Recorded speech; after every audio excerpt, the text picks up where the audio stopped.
Hello, everybody. Welcome to the Potato Pals perspective here on the PFC Entertainment Network, along with the incomparable Pope Brandon Brownson. I'm Jason Klaus. We certainly appreciate you tuning in this week. And hey, man, our pilot episode did respectable downloads. I don't mind telling you. It was one of two brand new shows that we debuted last week here on the network. And of the two, to my surprise, I'll be straight up with you, Pope. To my surprise, of the brand new shows that dropped last week, this one took the title for most downloads, beating out the Hot Tag the new show that I do with Sean Grugel. How does that make you feel? Because I don't know how the fuck I feel about it. I'll be honest. I have to wonder how much of that was sheer morbid curiosity. Yeah. Well, I'm willing to bet more than half. Oh, let's see how this one's gonna go. And hopefully by the end of it, they went, well, that could have gone worse. Honestly, I thought he was going to talk way more about his dick than he actually did, so. Yeah. Well, listen, that's the thing about this show is there's really no structure to this. It's very much off the cuff, off real time, real emotion. We did gain a significant fan of sorts. She follows all of our shows here on the network. She's a big fan of yours, has made no bones about the fact that she's a big fan of yours. Tragic. And I mean, what? so we want to send a shout out right out of the gate this week to our friend Cindy, who was very much entertained by our debut offering here on the Potato Pals perspective. And, not only did we release it in audio form on the normal podcast feed, but it was also released on our YouTube channel because that's something that, and we've talked about this in the last few weeks on a variety of our shows here. That's something that I wanted to start doing more of is the YouTube presentation because evidently there's a lot of people that do listen to podcasts, but they enjoy watching the podcast too if they have that availability. They like to see the dynamic. They like to see the faces. Hearing it's one thing, but seeing it's another, right? Oh, yeah, definitely. I don't take advantage of the video aspect as much as I should, but typically if I'm listening to a podcast, it is YouTube link pulled up on my second monitor while I'm doing whatever the fuck I'm doing on my main monitor here. Yeah. So, it's definitely a good idea for you to be utilizing things like YouTube and TikTok to grow this thing out more. I still don't enjoy TikTok as a platform, but I've accepted that it's the now and I'm wrong. I'm old now. Fucking sucks. I resisted TikTok for the longest time. I did not want to get involved in another realm of social media.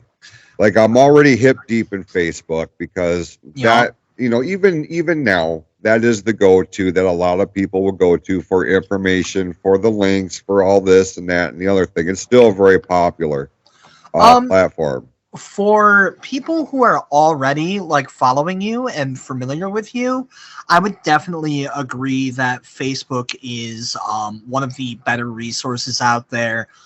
In my experience, though, and it seems like you've had a very different experience with Facebook, which has been widely fascinating to me that you've been able to grow this thing the way you have using that as your primary method. Man, I don't know what the fuck is up with Facebook's algorithm, but I don't understand it. I don't know how to game it.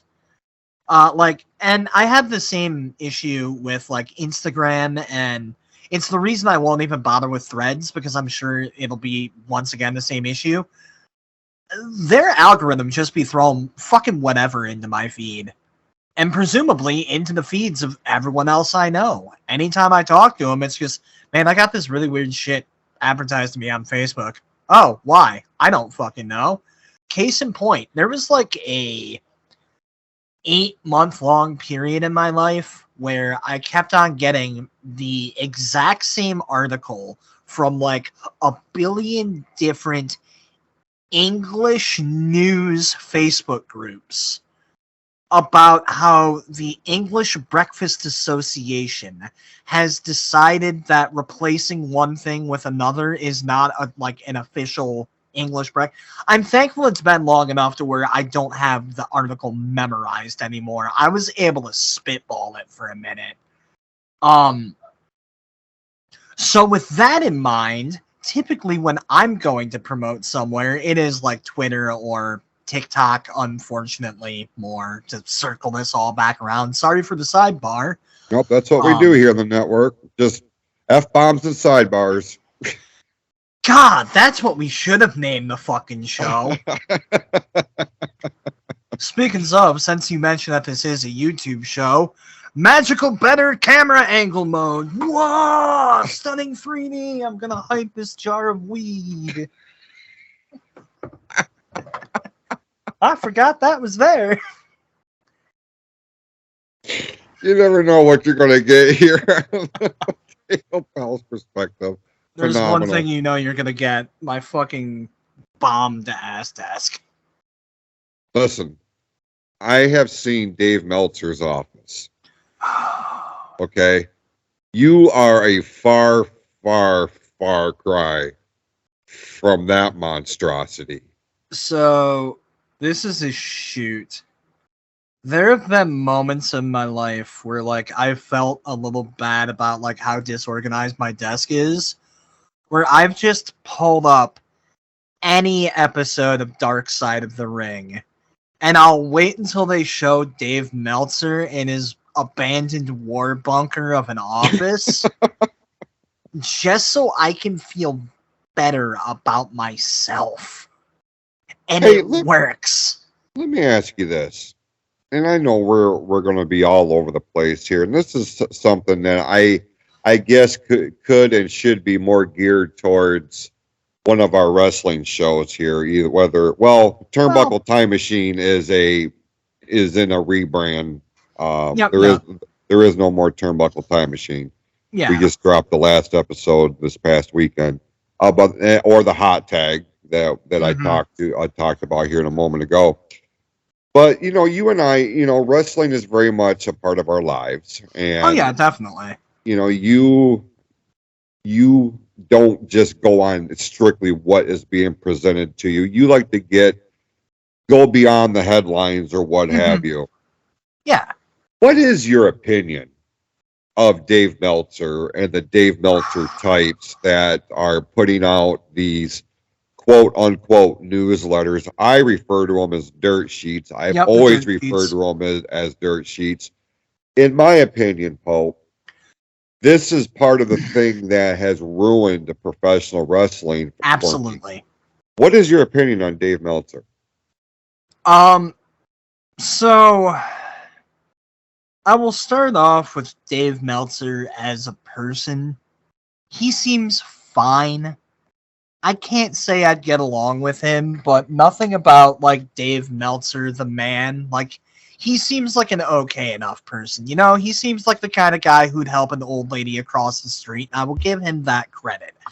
However, as far as his impact to professional wrestling, net negative. Net fucking negative. Regardless of what you think about the man's opinions themselves. I'm not even talking about that. Just, first of all, how much he exposed the business obviously did a shit ton of damage. Yeah. Wrestling had to completely reinvent itself once kayfabe was out. How you feel about that reinvention probably dictates a lot about how you feel about Dave Meltzer's opinions, but that's neither here nor there. Can I pause you right there for a second? Of course. Just so I don't lose this train of thought, because you just made a very good point here. You killed kayfabe. Absolutely. How much of that can be attributed to Vince McMahon too? Because the man went out on worldwide television on his flagship show and said, Yeah. "We are entertainment." And I Ultimately, realize why he did that. But do you put as much blame on the death of kayfabe in the wrestling business on Vince McMahon as you would Dave Meltzer? I put more of it on Vince McMahon than I would Dave Meltzer, because Vince McMahon came out and fucking said it on national television when he is the chairman and CEO of a fuck-mothering professional wrestling business. No matter what kind of damage Dave Meltzer might have done with his dirt sheet that was reaching like 1% of the audience it has today thanks to the internet, you're looking at like a couple of thousand people reading this dirt sheet being exposed to the business versus Vince McMahon coming out in front of, on a bad night, hundreds of thousands. On a good night, millions of people are seeing this. Right. That's not even comparing apples and oranges. That's comparing apples to like a bomb as far as how much damage can be done with it. To finish my not sidebar, that was like Your the main point, topic. yeah. I'm To sorry. finish my point on that, no, you are absolutely fine. I'm just happy I remembered where I was going with that. I am notoriously forgetful, as you will discover, ladies and gentlemen. Where I believe Dave Meltzer did the most damage is all the fucking idiots that want to be Dave Meltzer. Yes. Somebody gets it. I would say that there are 7 days in a week. 4 of those days, I fucking hate that I like professional wrestling, because I've seen some jack off on Twitter saying the dumbest shit in the world, responding to some fucking dirt sheet wannabe that's just jacking them off because engagement gets clicks. Yeah. Like, Dave Meltzer, to give Dave Meltzer an iota of credit, at least what he is trying to do can be labeled as journalism. You know, he's at least reporting on, like, allegedly reporting on what's happening. He's not just sharing his shitty fucking opinion and claiming that's the news, allegedly. He's at least, worst opinion of Dave Meltzer in the world, he's at least putting in the effort to make it look like it could be something. Mm-hmm. It's not some asshole on Twitter just going, Kenny Omega is a homophobic slur over and over again while claiming to be a legitimate news source on professional wrestling. But that jack off on Twitter was inspired by Dave Meltzer, or someone who was inspired by Dave Meltzer. Dave Meltzer is the grandfather of the most toxic parts of the internet wrestling community. Do I believe that that is what he intended to do with his actions? No. But Oppenheimer's a whole movie about someone who maybe didn't intend the consequences of his actions. Those consequences still exist. And I would argue that Dave Meltzer has been as destructive to the professional wrestling business as Oppenheimer has been to everything. Mankind. Yes, mankind. Well, I don't know how much Oppenheimer did to disrupt Mick Foley personally. I knew you were going to go there with that. It's low-hanging fruit, but god damn it, it was ripe, it was ready, I was hungry. Are there any journalists out there that report on the regular that you do have a degree of respect for? Like, if they write something, you're going to put some stock behind it.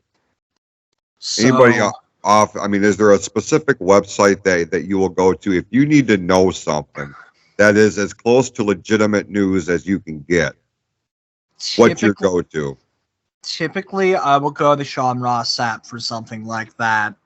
Just looking at the ratio of right to wrong. Mm-hmm. That I have seen, Sean Ross Sapp is usually the first one reporting on shit. He is getting it right. Enough, at least. And one thing I like about him is that he's a couple of times I've seen him be like, yeah, I was way the fuck off on this story. It doesn't happen as much as I'd like, but such is the life of a journalist. Right. I'm not usually going out looking for like dirt sheet stuff. I like to just I'm not invested enough to want to look at the dirt sheets anymore. I just want to see big beefy men hit cool fucking moves on each other. I'm a simple man, Bash. But you know, being on Twitter, the Twitter algorithm has picked up that I like pro wrestling. So Sean Ross Sapp is like the one wrestling journalist that I haven't outright blocked on Twitter. Where you at on there's a couple of names here that I see or that I hear on the regular, one I don't mind, the other one is like for me, and I know I'm gonna get heat for this. Just the sound of his voice is like that nails on the chalkboard. Okay. Mm-hmm. The first one's Mike Johnson with PW Insider. He seems to have been. Now, he was very much wrapped into the whole dirt sheet thing, the Meltzers, the Wade Kellers, you know, these type of people. Now, for Wade Keller, I will say, once Bruce Pritchard and Eric Bischoff and all these other guys have called out dirt sheet writers on their respective platforms, on their podcast, Wade Keller has made the most significant attempt to distance himself away from the aura that surrounds Dave Meltzer, because he wants to be a legitimate journalist. He wants to be respected. And I guess most of them do to some regard, but he wants to do it for the right reasons. So I will now start paying attention a little bit more to what Wade Keller says. But Mike Johnson with PW Insider has really, much like Sean Ross Sapp, has really kind of, for me, he would be number 2 as far as a legitimate source of information based on what's happening in the wrestling business behind Sapp. Now, the other one is Dave LaGreca with Busted Open Radio over on Sirius XM. Are you familiar with this show, with this guy? I'm not familiar with that name in particular. I'm trying to think of what's all on Busted Open Radio, because you're about to get a minor compliment or a rant about Conan. Okay. I mean, I appreciate Conan. You know, I didn't appreciate him as a wrestler, but I've heard some of his shit on, you know, with his podcast, Keeping It 100, I believe it's called. And I respect his views and his opinions on the business. Because he doesn't outright come out and just shit on somebody unless he has a reason that he backs it up with. Now, my problem with LaGreca is he's so goddamn wishy-washy. You know, if you have an opinion, stick with the opinion. Yeah. But if his opinion is different than what Bubba Ray Dudley has on that particular episode, well, then he will flip-flop. Or Mark Henry, or Tommy Dreamer, or Mickey James, or Thunder Rosa. So all depending on what's being fired at him, he will, it's sometimes in the middle of the show. Sean Grugel and I have broken this down in private conversations. We can pinpoint that's where he flipped the script, because he wants to be accepted. He is a glorified Mark that wound up getting in the right position at the right time and is hosting a professional wrestling show on Sirius XM. Dude, that's my job. Unpopular opinion. Yeah. That's most of these dudes who are running fucking podcasts with wrestlers. Glorified marks. Like, Comrade Thompson's the exception. He actually does research and asks interesting questions. The rest of so many of these dudes, it's just so obvious that they're excited to be talking to, I don't know, Jim Duggan's 2x4. That's okay. That's part of the thing where I quit listening to some of Conrad's shows, not his shows, but the shows on his ad-free shows network, Case in point, Kurt Angle's show. I love Kurt Angle. Huge Kurt Angle fan when he was in the ring. Okay. Yeah. For the longest time when he first came out and everybody hated him, I'm like, this guy is going to be somebody. And look what he became. But he launched his podcast under Conrad's network, but then Conrad put in fuck that guy's name. I'll look it up here in a minute. But Bingo Stingo. But because he took over as the host of Kurt Angle's show, I quit listening to Kurt Angle's show. Yeah, because he's more or less blowing them on the air, and I can't have it. Number one, I'm a voice guy, Pope, and if your voice fucking annoys me, or your presentation annoys me, and I don't care if it's on a podcast or if I'm watching the playoffs of the National Football League, if that commentary team does not resonate with me, man, I am fucking annoyed, if not turning it off. You know what I mean? It's just Cromwell. Paul Cromwell is the guy that does Kurt Angle's show. I'm sure he's a nice man, and I'm not discounting that, but his job, his presentation and his job, it's a huge miss with me, to the point to where I will sacrifice listening to the podcast and the stories of one of my favorite wrestlers of the modern era. That's just how deep it is. Am I weird like that? Could I disqualify that? I probably could. But I'm so dialed into all the aspects of podcasting because I take that and I want our shit to be successful. So what's not registering here that I cannot afford to bring here? You see what I'm saying? I absolutely do. And I'm also, you said that you might be weird for noticing shit like that. I don't think that's weird at all. It doesn't really matter who one half of a podcast is. If the other half of the podcast is some annoying schmuck, then half of the podcast is going to suck regardless, and that's probably going to ruin the half that you like. Especially with something like a podcast, which traditionally audio only. You don't, if you watch the YouTube show for like the Kurt Angle thing, you might have the clips that go along with it. I don't know how much Comrade's in bed with WWE being able to use the clips and shit, but traditionally it's an audio only thing. All you have to go on is the voices. If one of the voices is like nails on a fucking chalkboard to you, it's not really gonna work. As someone who's been told they have an annoying voice, this is something I've thought about quite frequently. That's why my voice got a little bit deeper when we started recording. You've been told that? Dude. So my first taste of success, period, was this YouTube video where I talked about like this stupid theory about a cartoon, right? I had no fucking idea that this thing would blow up the way it did.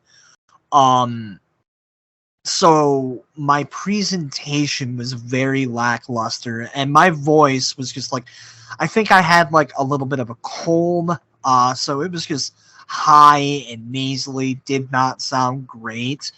And that was the majority of the comments, dude.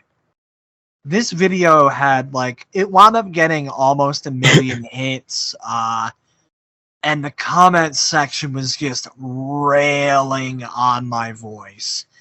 And it was to the point where the entire history of the Brandon Brownson channel, so many of those comments are just trolls telling me that I have the shittiest voice in the world. Which I'm hyper aware of. It's because I was born with a fucking cleft palate and one of my nostrils is microscopic. So I have a naturally nasally voice if I'm not going out of my way to speak from my diaphragm like I am right now. I've overthought the shit out of this. I've been told I have a very annoying voice, Bash. I'll be damned.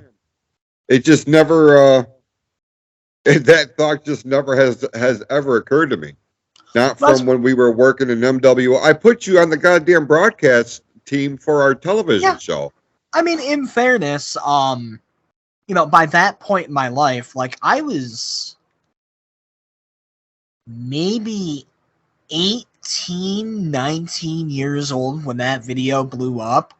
I met you when I was like 23, 24. I had years to hyperfixate on my voice. And really figure out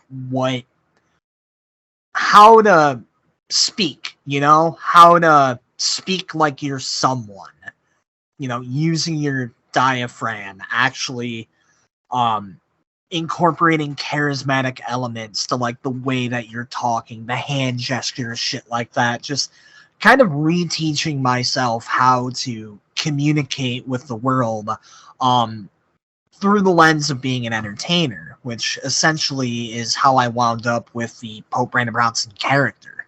Right. Just years and years and years and years of masking built into whatever this is. It's I don't know, man. Like that kind of took me off guard because, like I said, that's a thought that I have never had associated with you. Other people, yeah, like there's because I'm so dialed into audible tones nowadays. Mm-hmm. You've known me well enough to know that I have to this day, and I always have. I have an issue with compliments. I always second guess. It doesn't matter who they come from. Yeah. Doesn't matter what they say. I'm in the back of my mind, like on the surface, I'm like, well, thank you. I appreciate that, which I do. But in the back of my mind, I'm like, are they fucking with me? Are they setting me up for a rib or something like that because of how I've been treated over the years? Yeah. So anytime anybody tells me, and I've been hearing it more and more often, almost, and I don't say this to try to hype myself up because I'm just not that guy. I'm just using it in terms of our conversation here. But I've been hearing more and more lately, and I think that's why I dived so fucking head first into the podcast and creating new shows for different people to have their voices heard, because I know what it's like to be muted, right? And I know what it's like to feel like you cannot communicate or communicate in the way that you want. I have a speech impediment. I've made no bones about it. There's not a fucking thing I can do about it other than retrain my brain. But in the process of retraining my brain into, I have described this as I have a Rolodex up here, and when I'm in the midst of a conversation and I know there's a word coming up that I have to say, but I know I get hung up on it, while I'm talking, on the other side of my brain, that Rolodex is frantically trying to find a suitable replacement word that I can enunciate. Right? Digging through the old thesaurus. Exactly. Favorite dinosaur. Anybody, actually, it's funny you mentioned that because on my desk here. Dude, so, Scooch. Thesaurus. Nice. Big fucker. Yeah. Slide to the right. Crisscross. Anyway. But anytime anybody tells me, man, you have a very soothing voice, so I really like your voice, or you have an amazing voice. I'm like, I don't like hearing myself back on recordings, but I have to, because I have to hear what we record, what worked, what didn't, what got hung up. Otherwise, I can't improve this, and I have to force myself to listen to me and you or Sean or Amy or Kristen or whoever I'm on the show with, and try to be as objective about it without completely shitting on it, my part of it, and shutting it down. Dude, have you experienced this? I have been in the entertainment industry fucking around with Audacity, Windows Movie Maker, my webcam, whatever shitty microphone I had since I was 15 years old. I have friends who tell me that they have gotten used to the sound of their own voice. Cannot fucking relate. It has been over half of my life. And the sound of my own voice initially will always make me cringe. I've just accepted that. And I've had so many people tell me that they have similar experiences that I just have to assume that, like, it's obviously not just me. There has to be some psychological element to it. You know, like, cavemen didn't have fucking Skype. We're not meant to hear our own voices like that. I think that's why it's weird. I'm happy that one got ya.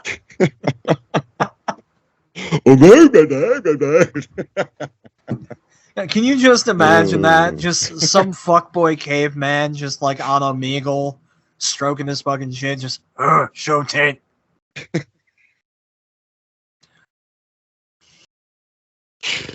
Oh shit, man. Me drive big mammoth, have spinning rim. I fucking love cavemen. Yeah. How can you So, not? like, some kids were like really into like knights or ninjas or like space cowboys. Dude, fuck me up with cavemen. Like, give me that Flintstone shit. I was just gonna say, were you a fan of the Flintstones? I loved the Flintstones, but I always wanted there to be like an action cartoon that was about cavemen, you know? Like the Flintstones was fine, but I wanted G.I. Joes, but like Unca Bungs. Like So- years and years and years later, Adult Swim would finally scratch that itch with the series Primal. If you have not heard of it, it's incredible. It's just like this 15 minutes an episode, hardly any fucking dialogue. Caveman, big ass dinosaur doing caveman and big ass dinosaur shit, usually killing something. It's everything that primitive monkey chest pounding part of my brain wants.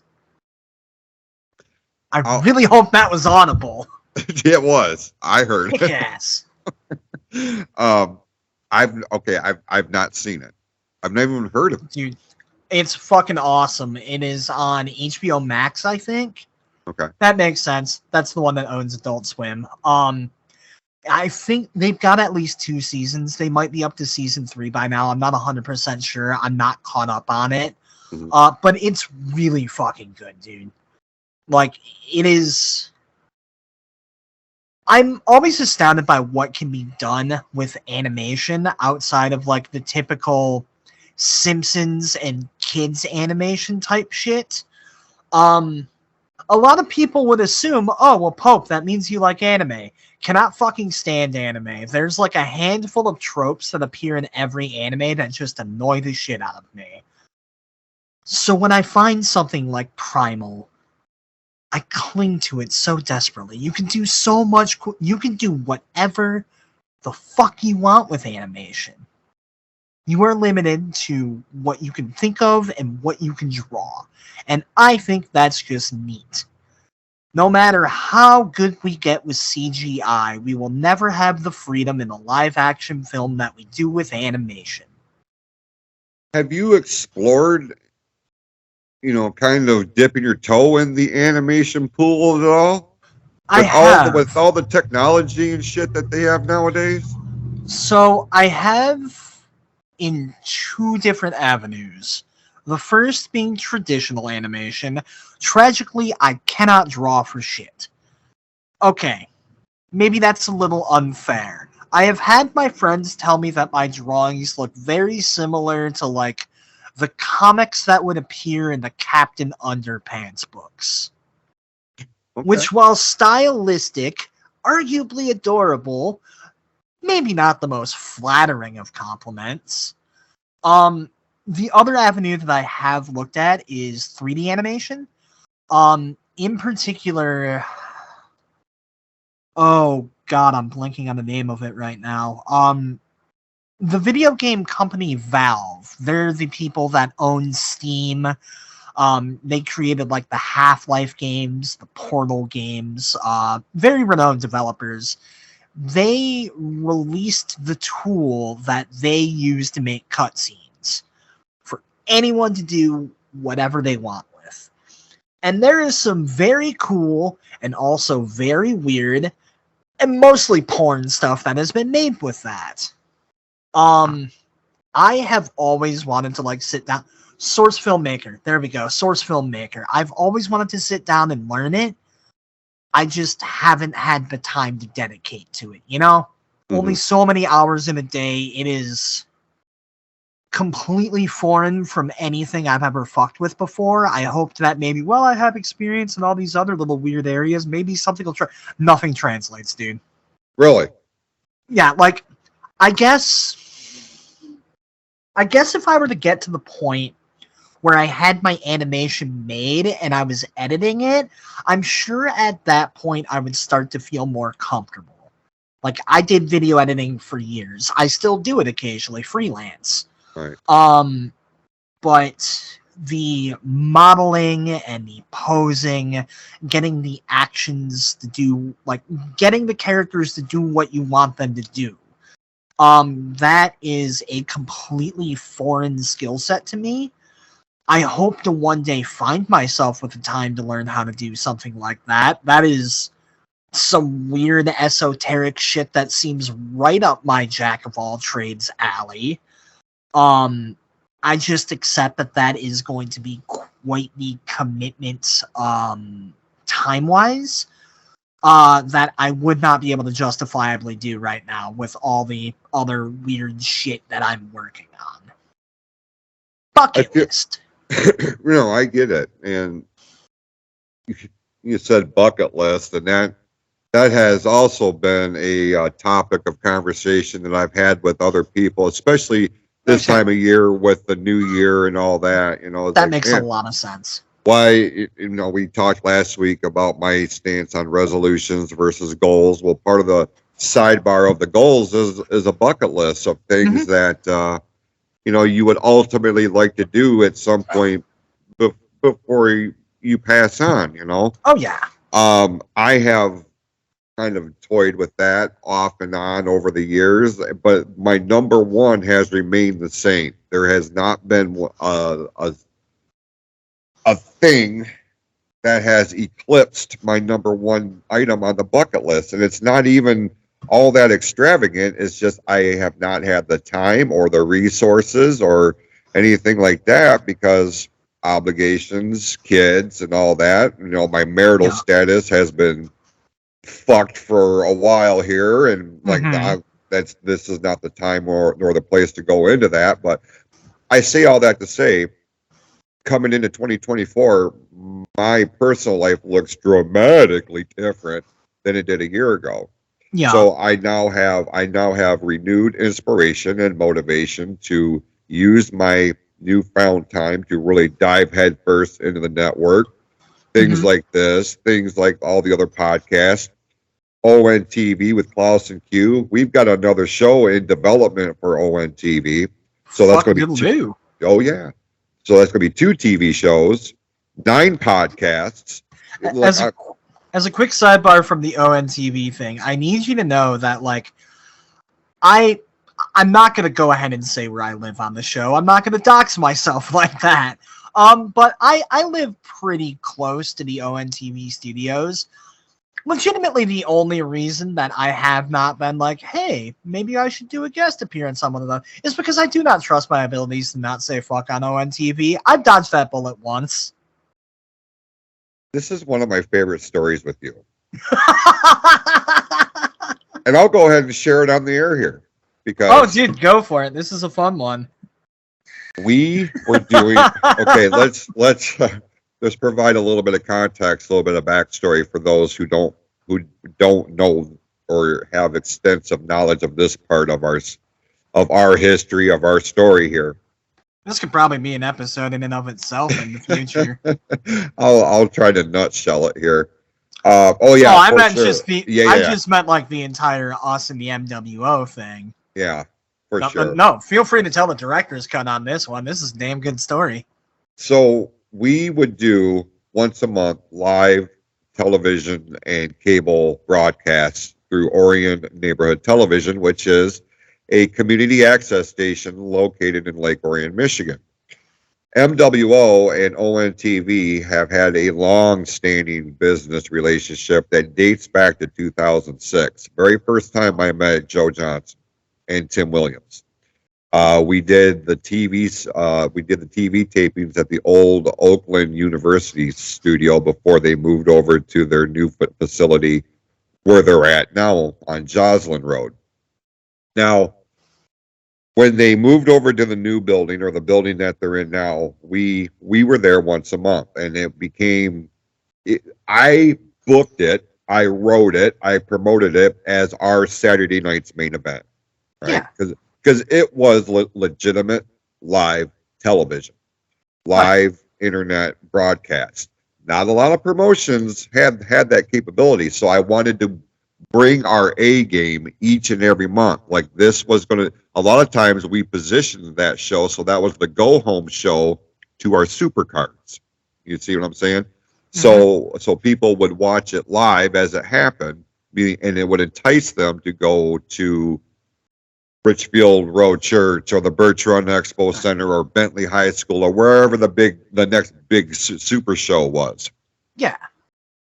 I had you on the broadcast team, the commentary team, and you bless your heart, I could always tell you were a little nervous right before we went on the air, but I had all the confidence in the world with you. Yeah, go ahead. Can I give you a little peek behind the curtain? Yeah. So anytime I was at ONTV, I would take the time, like sometime before I was on the air, within like the half hour beforehand, I would spend 5 minutes, I'd find somewhere quiet where no one else was, and I just huddled down, just don't say shit, don't say fuck, don't say ass, don't say damn, don't say cock, don't say pussy, don't say vagina, don't say asshole, don't say cunt, fucking. Just, I would try to get it all out of my system before I went on the air, because my biggest fear was not just saying a swear word on the air, but saying one of the really naughty ones. You know, one of George Carlin's 7 list. Yeah. The list of 7 words you can't say. Right. 10 words, really, if you break it down. But anyway, you know, just say, please don't say this. Please don't say this. So that's why I always appeared a little bit nervous on show days there, because I will agree that I, when pressed to be, am a very professional individual with a vast and rotund lexicon which can be used to express many diverse opinions, thoughts, what have you. But there is something to the word fuck and the versatility of the word fuck that I love so dearly. It is my favorite word because it is the duct tape of the English language. You can fucking put it anywhere and it fits. But I knew that I could not take advantage of that on live television. Carry on. Who were you working with that night? Do you recall? Was Jordan it Jeff Simmons? J. fucking Scavone. Yeah. Another class act. I love Jordan J. Scavone. I hope one day he gets to sit on a Jordan J. Scathrone made out of the Jordan J. Scabones of his Jordan J. Scaphones. That last one doesn't work so well. We fit it in anyway, god damn it. Oh, mad respect for Jordan. Has always been a class act. But yeah, you and him were on the call for this show. And I must have been backstage, because I don't think I was in the ring or I was in the studio. I think I was backstage. And backstage, we had monitors. There was one in the break room. There was one in the lobby. The one in the break room, what they have is their break room that we infiltrated as part of our locker room. Yep. You could hear the broadcast, you know. You could hear the commentary and all this shit. And I was talking to somebody. This is what it was. I was talking to somebody in the hallway, right in the door where the break room was, where the TV was on that was broadcasting what was happening in the studio, because while I could hear the slamming and the banging and the shit in the ring where I was at, I couldn't hear you and Jordan, but I could hear you on the TV. Yep.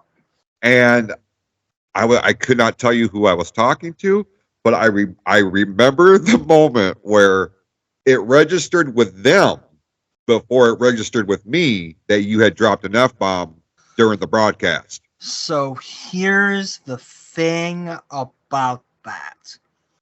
I cannot remember exactly what I said off the top of my head because I do not think about this moment every day anymore.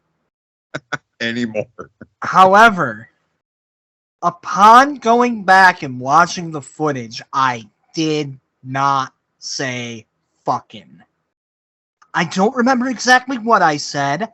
I understand why Jordan J. Scavone misheard it, especially with the context of who I am as a person. But I did not swear on live television. But I thought I did, and so did everyone else until the referee could review the footage. Carry on. Yeah, because I didn't hear it. I mean, I heard something that I thought might have been while I was in the middle of the conversation, but who I was talking to, like their eyes got about that big around as soon as it happened. I was like, did I just hear? And then his eyes popped open. I was like, huh, okay. It happens. Realistically, everyone had to be sitting there thinking, well, this was inevitable now, wasn't it? Because let's be honest, like, the greatest point of pride for me is that the only times I have ever said the big naughty swears, I have meant to. Mm-hmm. The only time I can remember is one time during a match, Cody Leedy faked an injury. Turns out he was just being a shit heel, and I intentionally said, "You son of a bitch." And that is the one time I have ever said like a big boy swear while doing commentary. I take so much pride in that with who I am as a person. Well, but back to on this particular night, that match ended, and you came back to the dressing room. You were sweating. Your face was white as a ghost. I was having a panic attack. You came right up to me and started apologizing profusely. I am so sorry. I am so sorry. I'm like, stop. If it happened, it happened. We can go back and cut it out in post. Yeah, okay. The people that watched it live may have heard whatever happened, but it can't go wrong if it's on live television. I kind of adopted that philosophy before it became a catchphrase with any Vince McMahon story, with any Conrad Thompson podcast. But hey, it's live. There's no taking it back. So, I mean, aside from stabbing a motherfucker in the middle of the ring, we can work around it. You know, and even that New Jack had a career after that. Well, listen, that's a story for another time. I don't like to speak ill of the dead, you know what I'm saying? But I love New Jack to death now that I don't have to be afraid of him. My point in all this was it was one of those moments where a lot of things happened all at once. I saw how it affected you, which told me how serious you took your position in the company. I know you were worried I was going to fire you. My thing was I saw your presentation. I saw how it affected you, and even if I was angry, or even if I was worried that we were going to get thrown off the air, which that thought never crossed my mind. Even if I had any kind of ill feelings, all of that was pushed to the side. My primary focus on that moment was calming you the fuck down, because I was legitimately worried you said it, that you were having a panic attack. Oh, dude, I was full on having a panic. That's why I needed someone to replace me. I was like, I'm having a panic attack on live television. This is that speech in front of your high school, but your naked dream. Only I've actually had this nightmare, and it's really happening. Well, that was one of those moments where I just accepted the fact that my life was a sitcom, and more often than not, I was the punchline. My life has gotten better the more I've learned to lean into it. Yeah. Well, what was once perceived one of your worst hours, it just wasn't. It just wasn't that on the grand scheme of things. I'm not discounting how you felt, but Oh from yeah, my no. perspective, I was like, this. Hey, Jeff and I talked about this after the fact. On the way home, he's like, dude, Pope was scared to death you were going to fire him. And I'm like, if I didn't fire him for this or that or the other thing, why would he be worried that I was going to get him for this? You know what I'm saying? But Because this or that or the other thing wasn't me saying fuck on live television. I will still, again, didn't actually fucking happen as it turns out, but I'm just sitting there like, this is the worst thing I could have done. This is the worst thing I could have done that is within the realm of possibility. It's not like I'm just gonna start beating one of the steels over the head with a crowbar shoot, so this is the worst thing I could have done. well, Um, although, just throwing this out there, dude, with how good at commentary I am when I have to strictly police my language like that, can you imagine how great I'd be if I could just say fuck? GCW, hire me, please. there's a well, listen, there's a. I'm afraid this goes down a rabbit hole here.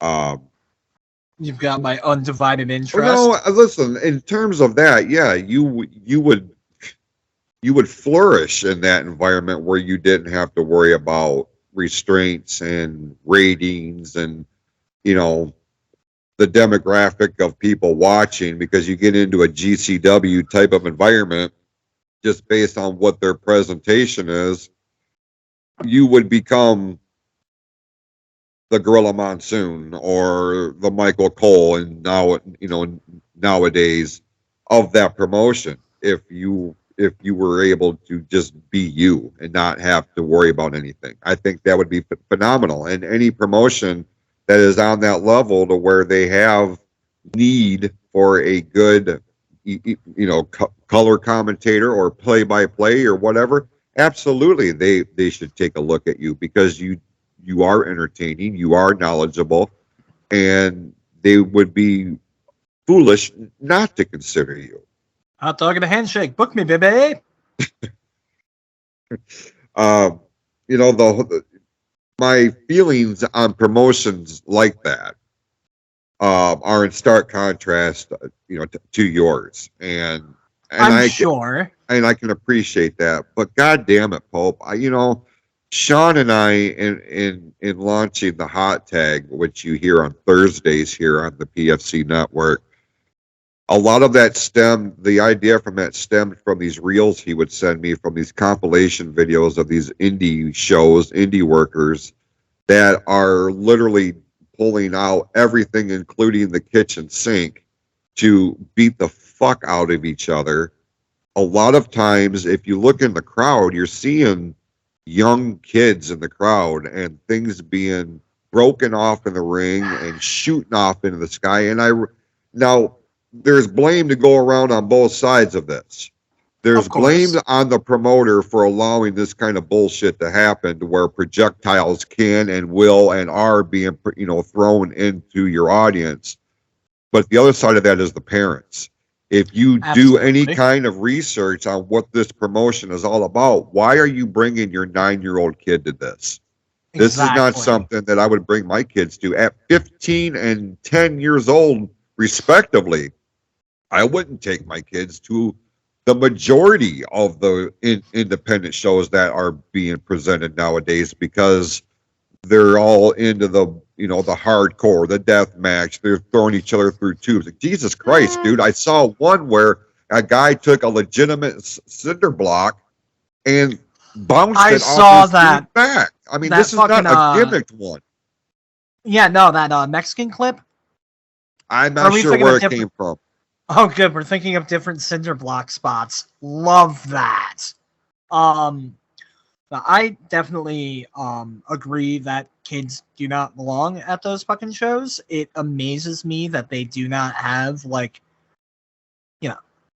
I've been to concerts that are 18 and up. You know what I mean? Yeah. And not even based on the fact that they sell alcohol, just based on the content of the music. Right. How the fuck are we not doing that with like deathmatch wrestling? And don't get me wrong, I do appreciate deathmatch wrestling. I think that there's a place for it within the wider art form of professional wrestling. I fully understand when it's not someone's particular cup of tea. It is the most barbaric unga bunga form of professional wrestling out there. That's what appeals to me. But I do also acknowledge there's too many situations where it's not safe for the fans. Anytime you see like old footage from FMW, Frontier Martial Arts Wrestling from Japan, those guardrails are like at least like the length of the ring away from the ring, if not even farther back. That's how it should be for shows like that, when you potentially got shit flying all over the place, like glass and, fucking table fragments, or door fragments more likely. Tables are, we pretty much figured those out, but I digress.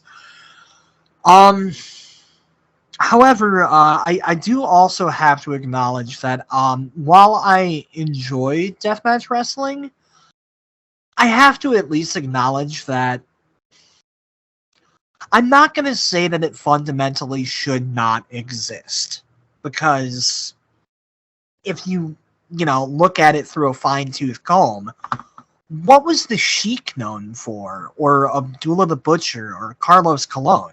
That was just the deathmatch wrestling of their day. There's always been a place for it at the table.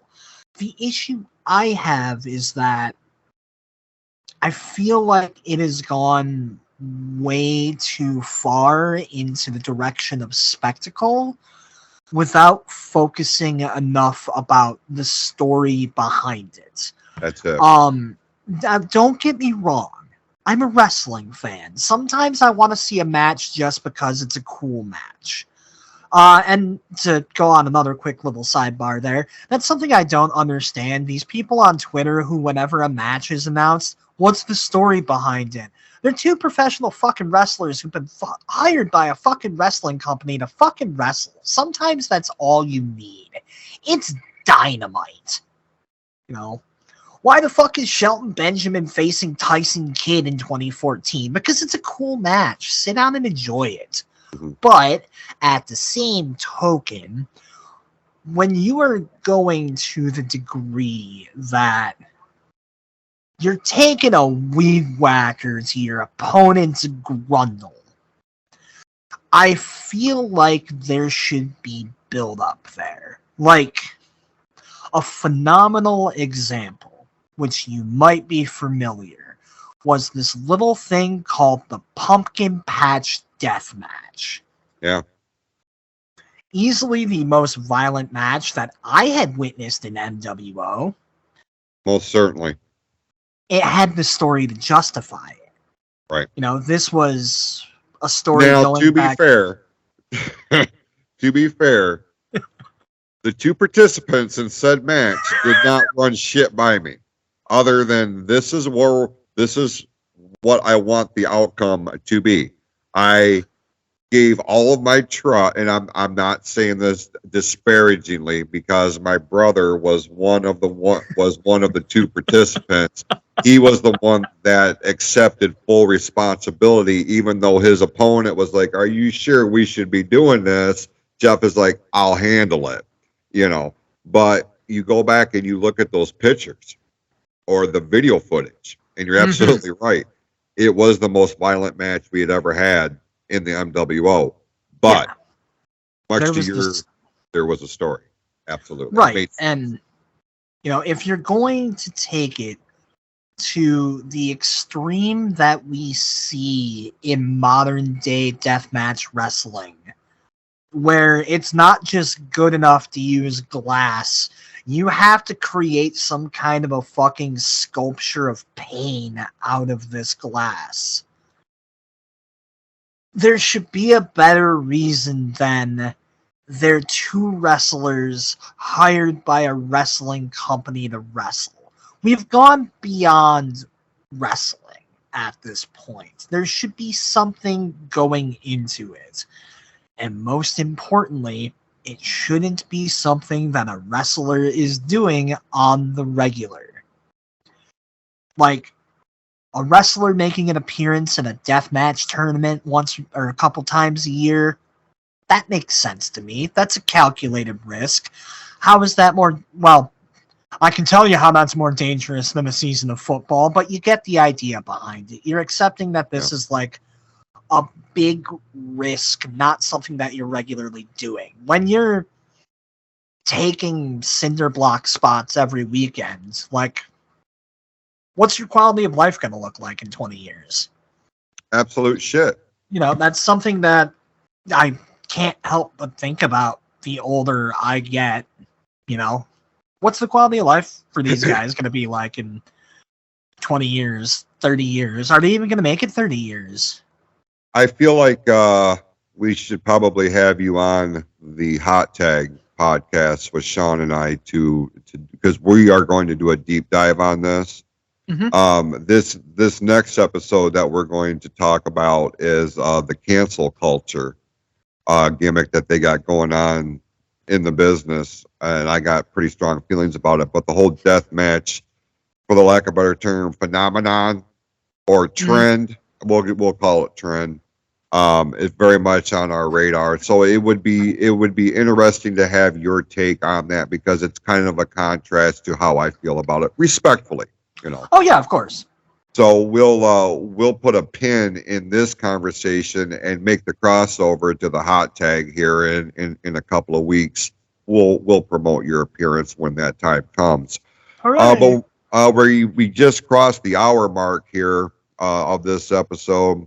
Is there anything, as we start to wind this down, is there anything else that came across your radar this week that you would like to spend a moment or two to talk about?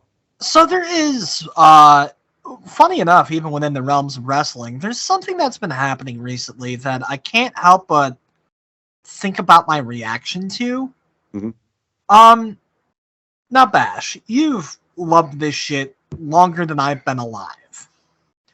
I'm sure that at least at one point in your life, I feel like I can almost think of a specific example. You have had a moment where a wrestler has changed their gimmick, and you took that shit personally. Yeah, a couple. Well, maybe not necessarily the gimmick, but their scenery. Mm-hmm. Because back during the 80s, 90s, going into the 2000s, the Monday Night War was a big thing, man. And like you had mentioned earlier in this very program, I was hardcore to the bone WWF.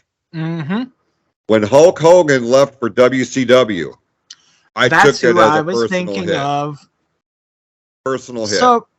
So I feel like you might be able to sympathize with where I'm coming with here.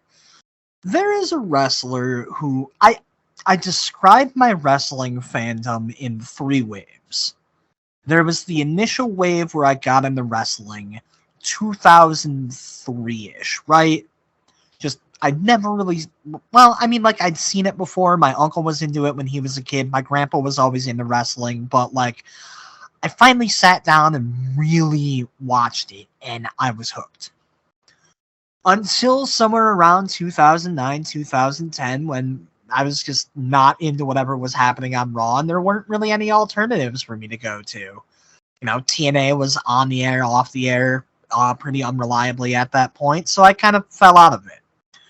Until 2012, 2013-ish, when I got into guys like Eddie Kingston and Claudio Castagnoli, Bryan Danielson. I call that my second wave. I was into it until the product kind of dipped. There weren't any other places I was really into. I kind of, fell out of it. This was about the time where I was falling out of the industry as a whole. So, there was a whole lot more complicated shit going on with wrestling anyway. Then around 2020, 2019, the launch of AEW, me starting to really see all these other wrestling acts on Twitter, having more access, having wrestlers be more like accessible, all that shit, helped get me back into my third wave, which I'm still going through. And the guy that really caught my interest during this time was a fella by the name of Warhorse. Bash, are you familiar with Warhorse? I am familiar with him. I don't know a tremendous amount of him. I do not know a tremendous amount about him, but I am familiar with who he is. So, to paint a picture for the audience at home who might not be so hip to this wrestling thing, Warhorse was the modern version of that 1980s power in paint, I scream everything I say wrestler. With the added dramatic of like 80s heavy metal being thrown into it. Basically, this man was the IRL version of every creator wrestler I have ever made that was supposed to be based on myself. And I clung to this gimmick hard. On some of my worst days, this gimmick was able to help me ignore that part of my brain screaming, "You don't matter, nothing matters." Which is why I took it personally when recently his gimmick became, "You don't matter, I don't matter, nothing matters." Hmm. I took that shit personally. And I still don't know how exactly I'm taking it, other than personally. It's fascinating. It's like, you became literally the opposite of what I liked about you. And to the gimmick's credit, like, it's still pretty fresh. It's hard to say if it's, like, great or not, but it looks like it has a lot of potential. The promo work has been on fucking point. It's really engaging. But on a personal level, man, this is such a weird fuck you that the wrestling industry has provided me with, and I don't know how to take it. You This is know like what? this is like watching Danhausen kick a puppy. That okay. That guy is. I love Danhausen. I know you do. He he fits in your wheelhouse, and I can understand and appreciate that. But more broadly, um, what you just laid out here is an example of why professional wrestling has, in my opinion, the most passionate fan base of any sport and or entertainment entity in the entire world. For the longest time, people would compare that to NASCAR fans. NASCAR fans would latch onto one driver or one team or what have you, and that was their guy or that was their girl. Dale Jr. Yeah, absolutely. And they were very passionate about that. Followed them no matter where he went. Dale Jr. is a great example. But you look at like football fans, and yeah, we will have an appreciation for our hometown team or our home state team if we're fortunate enough to have a franchise. But then you get other people that this season they're Kansas City Chief fans because they're winning, or they're Dallas Cowboy fans because they're winning. But as soon as they start losing, they're burning their jerseys. They're off the bandwagon and they're off to the next team, the next big thing. You know what I'm saying? That does not happen primarily with professional wrestling like that. We latch on to our favorite superstars, and we are all in, man. Mind, body, and soul. We are invested in what they're doing. We're invested in the people. I've made no bones about the fact. For me, it was Hogan. Hogan, Undertaker, and Steve Austin. Like those are my top three of all time, and I clamor to them. Now, when Hogan, like I said, when he went to WCW, the Enemy, I took that as a personal hit. Like, who the fuck are you to be leaving the company that made you who the fuck you are? You know what I mean? Like, I got vehemently pissed about it, like angry, and like it almost ruined my fanfare for him. I mean, I still paid attention, but I wasn't buying Hulk Hogan shit with WCW's logo on it. It didn't seem real to me. You know what I'm Right. saying? And I just like, no, fuck this. So I can appreciate what you're saying here. I really truly do, and it just speaks volumes on the level that our fandom as wrestling fans have for a particular talent or our support for a particular promotion or what have you. Because growing up, hardcore WWF fan, but I paid attention to what the NWA and the AWA and World Class and all these other territories were doing. Mhm. I wasn't buying their shit, but I was still watching because I was a wrestling fan. I don't mind telling you that at this stage of my life, AEW makes that very hard for me because they are not in my wheelhouse. They're not putting product out there that I give a fuck about. I try. Like if MJF is cutting a promo, I'll stop and listen. If FTR is in the ring wrestling, I'll stop and watch. But I'm not. By chance, would you happen to have caught anything from the Continental Classic that just wrapped up? I did not. Now I've heard glowing reviews about this. So AEW on their YouTube, I believe, actually have a full playlist of all of that. Regardless of how you feel about AEW, I feel like you would very much appreciate everything that went into that. Like, that is some of the best promos I have seen from like the guys involved with it I've ever seen. All of the matches were fucking quality, at least in my opinion. If nothing else, I could watch Eddie Kingston wrestle a broom in the dark and I will have the time of my life. Eddie Kingston is such a pivotal part of why I'm still a wrestling fan. You don't hear that very often with him. Which is a shame. 40 years ago, Eddie Kingston would have been a fucking NWA champion. I'll die on that hill. 40 years ago, Eddie Kingston versus Dusty Rhodes, Eddie Kingston versus Ric Flair, Eddie Kingston versus Harley Race. Every single one of these matches makes sense to me. Eddie Kingston works that old school, I'm here to beat the fuck out of you style. Like Eddie Kingston, I see a lot of crossover between like an Eddie Kingston and like a Stan Hansen or a Bruiser Brody. Like, it's the modern day equivalent of, there's a few more bells and whistles than you'd have seen those guys use. Sure. But, you know, compared to what you'll see like a Daniel Garcia do in the ring, Eddie Kingston's shit is simple. He's there to knock you the fuck out. And that's beautiful. I don't want that to be every wrestler, but something like that in a roster like AEW's, that's where a guy like Eddie fucking shines, in my opinion. And watching that has been a treat. Well, listen.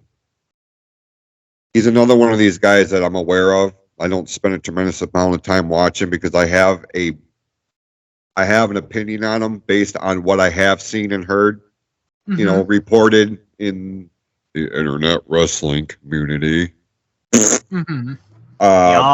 So I don't put a lot of stock into that. I haven't put a lot of stock into him, into his promos, but out of respect for you and knowing what he is to you and your fandom, I will make a point this week to go out, maybe send me a couple of links of your favorite matches with him or promos or something that's going to illustrate why he registers with you. I will watch it. I will take notes, and I will come back next week with a full report. Duly noted. All right, so I've got a little bit of homework, but that's exciting. I can think of one promo off the top of my head. I want to say it was cut on Chris Jericho in particular, but the catch line of it is it's I drink to drown my demons, but my demons know how to swim. That line comes up a couple times throughout the promo. It's just, there's such a fucking rawness about it, man. Like, I can appreciate that. Like, that Like, tagline for sure. Eddie Kingston does not feel like he is cutting a professional wrestling promo. Eddie Kingston feels like you plucked a random tough dude from Brooklyn and stuck a microphone in his face. That is Eddie Kingston's promo style. It's so fucking good. How would you compare it to Taz's ECW presentation? Because when you said pluck a tough guy out of Brooklyn or New York or whatever, and he stuck a microphone in his face, that was kind of Taz's thing once he shed that Tasmanian devil gimmick. I'd agree. Taz always had a much more. He was angry, but he was in control. You know, Okay. like he had that tough menace, but he didn't raise his voice that much. Taz spoke in more of a growl. Eddie Kingston is that guy screaming outside the Waffle House about to beat the fuck out of someone. Gotcha. Like, Eddie Kingston is like, it doesn't feel like a wrestling character. It feels like you could bump into this man on the street. Well, like I said, give me some clips. I'll do some homework this week. I'll do some research, and I'll come back next week with a full report, and we can have. That's how we will open next week's show. I will give you my report. We'll have a conversation about it. What I liked, what I didn't. I'm very excited about that. Well, let me tell you what I'm excited about is this is as we put a bow on this episode. I'm going to go into my cheap plugs here. January the 20th, 7 p.m. I'm going back on stage for Klaus of the Heart Live motivational stage show, Backroads Bar and Grill in Holly, Michigan. Free admission. I invite everybody to come out and check it out. I'm going to have a pretty good and entertaining message on tap for that. My hope is that I will be there. I will not promise it, but that is my hope. Do I got to send a car for you? Shit, I won't say none of that.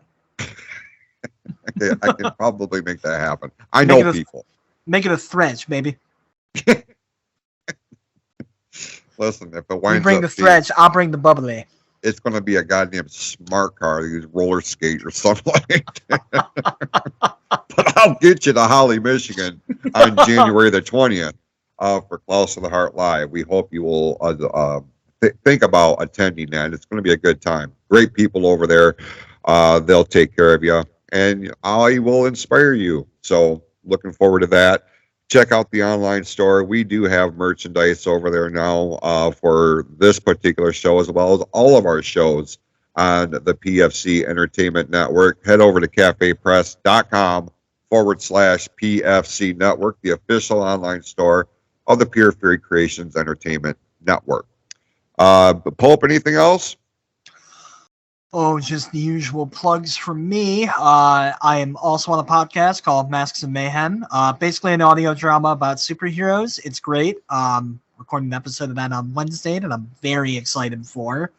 I also produce music. If you liked the intro music here, hey, that's one of my beats. I use that beat to rap about eating ass. The song is called Apple Fritter. You can hear songs like that and so many more by looking up Pope Brandon Brownson on Spotify, iTunes, wherever you check out your music, really. I've had the thought of, I promote music, I make music. If I come up with something particularly ridiculous, we might have to have a premiere on here. That's what this platform is for, pal. Whatever you want to do it for. If you want to debut a new song, I'm here for it. Well, I will have to finish my song about getting your pecker caught in the toaster. I said that as a joke, but that sounds like something I'd do. Hey, whatever floats the boat, you know what I'm saying? I'm here Water, for it. typically. Well, for sure. Check out Masks and Mayhem wherever you listen to all of your favorite podcasts. Check out Pope Brandon Brownson and his musical contributions. And check us out here on the PFC Entertainment Network. And with that, we will get out of here for this week. We appreciate you tuning in, and we will see you next week right here on the Potato Pals Perspective on the PFC Entertainment Network. I like to French fry my potatoes.